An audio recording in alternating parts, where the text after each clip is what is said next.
এটার কারণ আছে। এটার কারণ হলো আমরা যখন আমি ইসলাম বিশ্ববিদ্যালয় গাজীপুরের ছাত্র, বর্তমান গাজীপুর হচ্ছে এই যে জাতীয় বিশ্ববিদ্যালয় যেখানে আছে, জাতীয় বিশ্ববিদ্যালয় উন্মুক্ত বিশ্ববিদ্যালয়ের ক্যাম্পাস যেখানে, সেখানেই ছিল আমাদের ইসলামী বিশ্ববিদ্যালয়ের ক্যাম্পাস। ওই ক্যাম্পাসে কিন্তু আমরা ভর্তি হয়েছিলাম। এক পর্যায়ে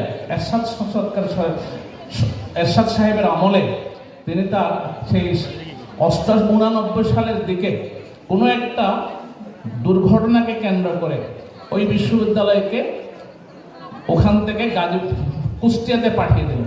আর কুষ্টিয়াতে যখন পাঠিয়ে দেওয়ার যখন প্রক্রিয়া চলছে, তখন আমাদের মনে হলো যে কুষ্টিয়ায় গিয়ে পড়াশোনা করাটা সম্ভব হবে কিনা।